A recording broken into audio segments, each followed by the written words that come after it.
Atmosphère explosive. C'est vraiment un endroit super rassurant.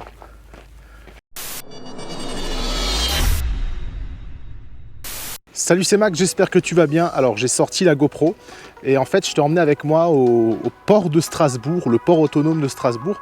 Donc on est au bord du Rhin tout simplement. Je te laisse admirer la non-mocheté du paysage, même si c'est pas le paysage le plus magnifique. Ça a quand même son charme.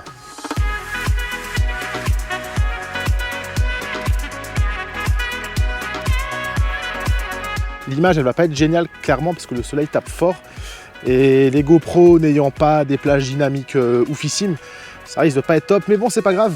L'essentiel là c'est le contenu. Je voulais parler avec toi des puces silicone des Mac récents. J'ai fait un petit sondage sur Instagram il n'y a pas longtemps pour voir justement combien parmi vous utilisez des Mac et surtout combien étaient passés aux puces silicone, donc les M1, M1 Pro, M1 Max, M1 Ultra ou M2. Et je me rends compte qu'il y a quand même de plus en plus de personnes qui changent d'écosystème, notamment les créateurs de contenu et qui passent sur des Mac. Ce que je vais faire là, c'est que je vais chercher un petit endroit tranquille où je vais poser la caméra et je vais te parler de mon histoire personnelle avec les puces M1.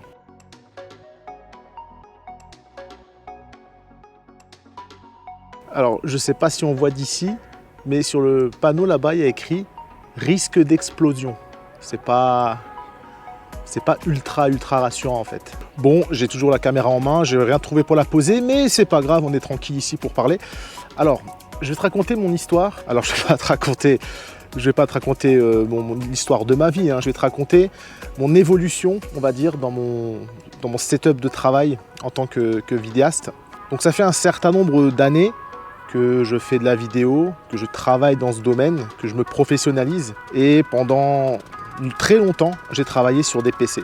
Il y a 2 ans, je travaillais sur un PC gamer, puisque à l'époque, c'était clairement la meilleure solution pour les vidéastes. C'était la plupart d'entre nous, en fait, on se prenait un gros PC gamer avec gros processeur, grosse carte graphique, voilà, une grosse tour avec des gros ventilos, etc. Et qui peut le plus peut le moins. Donc si ta machine elle peut faire tourner des gros jeux en 3D, elle peut monter des vidéos. En plus, l'avantage c'est que tu vas pouvoir bosser et tu vas pouvoir jouer sur ton ordi. Il y a 2 ans, c'est l'époque aussi où je me suis vraiment professionnalisé dans l'audiovisuel. C'est là où j'ai monté mon entreprise. Et comme beaucoup de vidéastes indépendants, je travaillais à l'époque et je travaille toujours d'ailleurs avec Adobe Premiere Pro. Adobe Premiere Pro qui est un très bon logiciel de vidéo, qui est très complet, qui a beaucoup d'avantages, mais qui a aussi de gros défauts. À la base, hein, c'est qu'il est très buggé. C'est un logiciel qui est super instable, qui a tendance à planter, à bugger, qui a du mal avec certains formats de vidéo. Puis, je suis comme toi, hein, je regarde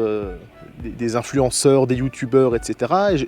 Sur Internet, notamment dans le domaine de l'audiovisuel, et je me suis rendu compte que beaucoup passaient sur macOS, sur des Mac, notamment des MacBook Pro, et je voyais qu'ils vantaient beaucoup cet écosystème quand même pour la création de contenu, et je me suis dit moi aussi je vais passer le pas et je vais passer sur un MacBook Pro. J'ai donc pris à l'époque les MacBook Pro qui venaient juste de sortir. C'était les MacBook Pro donc 2020, hein. J'ai pris le 13 pouces moi personnellement, c'était les MacBook Pro 2020, c'était un modèle c'était le plus haut de gamme, hein. C'est un modèle que j'ai payé je crois 2500 €, qui n'avait pas de carte graphique puisque les 13 pouces à l'époque n'avaient pas de carte graphique. Néanmoins, les tests montraient que malgré l'absence de carte graphique, le MacBook Pro a priori s'en sortait bien dans tout ce qui est montage vidéo. Si j'ai fait le choix de passer sur un MacBook Pro, c'est pas seulement parce que j'ai vu des influenceurs sur Internet, c'est aussi parce que j'en avais marre de ces bugs répétitifs. J'en avais marre aussi d'une chose, c'est que mon PC gamer n'arrivait plus à monter des vidéos en 4K sans que je fasse des proxys. Des proxys, si tu sais pas ce que c'est des versions allégées de tes rushs vidéo. Autrement dit, tu vas travailler sur une vidéo en 4K, mais pendant que tu fais ton montage, tu vas créer en fait des doublures de tes rushs vidéo sur des formats beaucoup plus réduits, autrement dit du 720p, ce qui fait que ton ordinateur va pas ramer pendant le montage, ça va faciliter le travail, et après à l'export, bien sûr, la vidéo se réexporte en 4K. Donc c'est bien, ça permet de bosser, mais le fait de créer des proxys, ça prend du temps, pas mal de temps même parfois. Je suis donc passé sur le MacBook Pro 13 pouces, et là je me suis rendu compte qu'en fait, c'était pareil que sur mon PC. Impossible de monter une vidéo en 4K sans faire des proxys. J'avais toujours ces petits problèmes de bug, alors beaucoup moins sur macOS que sur Windows, et ça je pense que c'est dû au système macOS qui est plus stable que Windows. Et surtout les MacBooks sous Intel, Les MacBook Pro ou les MacBook Air, c'est des ordinateurs qui chauffent de ouf. C'est comme si toi, tu chopais 39 de température, tu vois, dès que tu te lèves de ton lit le matin, tu as 39 de fièvre. Il est capable de souffler parce que tu lui mets Word. Tu démarres Word, il souffle. Quelques mois après, Apple a donc sorti les puces M1, okay, sur les MacBook Air et sur les MacBook Pro. Et là, je me suis dit, bah merde, je viens de dépenser 2500 € dans un MacBook Pro qui va valoir quasiment plus rien. D'ailleurs, je l'ai jamais revendu, je l'ai gardé parce que ça me sert de Mac de secours, hein, ça sert à rien. Je pourrais pas le vendre. Enfin, la valeur a tellement chuté que vaut mieux le garder, quoi. Évidemment, ça a fait parler énormément sur Internet, dans la sphère audiovisuelle. Voilà, c'était la révolution, les puces M1. Alors, elles ont 3 énormes avantages, ces puces. Qu'il s'agisse des M1, des M1 Pro, des M1 Max, des M1 Ultra, des M2, elles ont 3 énormes avantages. Tout d'abord, elles ont une autonomie de dingue. Et ça, pour des ordinateurs portables, c'est très important. C'est-à-dire que tu vas pouvoir bosser intensément une journée entière sur ton ordinateur sans le recharger, voire même plus d'une journée. Deuxième avantage, quand tu débranches la prise secteur, elles gardent toute leur capacité, les puces M1. Et ça, c'est génial parce que sur n'importe quel PC portable, dès que tu débranches la prise secteur, il chute en termes de performance. Et le troisième avantage, c'est que c'est des puces qui ne chauffent pas. Il faut vraiment, vraiment y aller pour les faire chauffer. Je me suis dit que j'allais essayer et je suis passé sur un MacBook Pro M1 Pro. Donc c'est un modèle plutôt entrée de gamme, hein. C'est l'entrée de gamme du haut de gamme. Donc avec 16 Go de RAM, 1 Tera de stockage. La puce M1 Pro basique, ça a changé ma vie. Alors pas ma vie personnelle, hein, je te rassure. Ça n'a pas changé ma vie profondément, mais ça a changé ma vie professionnelle, ma vie de vidéaste. Et aujourd'hui, eh ben, j'arrive à monter des vidéos en 4K, des vidéos du GH5 en 4.2 de 10 bits, avec de l'étalonnage, sans aucun lag, avec une fluidité totale. La seule limite que je lui ai fait atteindre, effectivement, c'est un plugin qui enlève le bruit numérique. Là, effectivement, il commence à laguer. Et on va dire qu'au montage, à l'exportation, on va dire aussi qu'à l'exportation, le ventilateur s'enclenche.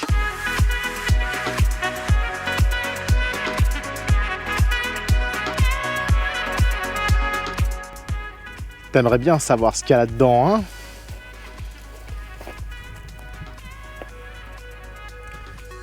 Faut pas avoir peur des araignées en tout cas. Alors les puces M1, si jamais tu n'es pas trop au courant de ce que c'est, avant ils avaient leur propre puce, c'était les PowerPC. Puis depuis un certain nombre d'années, en fait, les Mac utilisaient des puces Intel. Donc les Mac en fait avaient une architecture de PC, c'était comme des PC, mais qui tournaient en fait avec un autre système, macOS, au lieu de tourner sous Windows. Puis en 2020, ils ont sorti leur propre puce, leur propre processeur, donc les puces Apple Silicon, en commençant par la M1, à destination, on va dire, de monsieur et madame tout le monde. Puis il y a eu les M1 Pro, M1 Max pour les professionnels, puis les M1 Ultra pour les ultra professionnels. Ces puces sont des puces ARM, et non des puces x86. Les puces Intel sont des puces d'architecture x86, les puces M1 sont des puces ARM. Autrement dit, c'est le même type de processeur qu'on trouve dans un iPhone. Et c'est des puces qui consomment peu, qui chauffent peu, qui ont énormément d'avantages.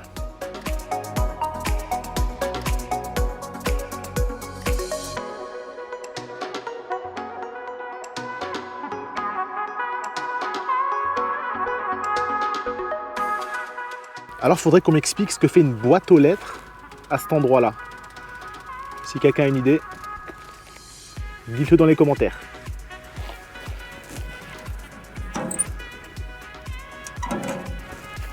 Information, pour finir le tournage de cette vidéo, je vais m'asseoir là-dessus. C'est sûr que ça change de ma chaise de gamer. En fait, non. J'ai changé d'avis, je ne vais pas rester assis là. Je vais rester debout. Bref, tout ça pour te dire que les puces M1, les puces Apple Silicon, c'est une révolution. Ça permet de travailler vraiment dans de meilleures conditions. Pour moi, les meilleures conditions que j'ai connues jusque-là avec un ordinateur. Voilà, et vous pouvez croire les gens qui vous en parlent sur Internet, les influenceurs tech, audiovisuels, etc. Parce que faut savoir qu'Apple ne paye personne. Les gens qui parlent d'Apple, en fait, sur les réseaux sociaux ne sont pas payés par Apple, ça n'existe pas. Et pour créer du contenu, pas besoin d'avoir une puce M1 Pro, M1 Max ou M1 Ultra. Ça marche très bien avec une puce M1. les puces M1 Pro ou M1 Max ou M1 Ultra, je vais vraiment les conseiller à des gens qui font de la grosse production, qui sont des professionnels, soit des vidéastes qui travaillent à leur compte, comme c'est mon cas, et qui font des gros projets pour des clients. Quoique, pour la plupart de mes projets, je suis certain que je pourrais très bien m'en sortir avec simplement une puce M1.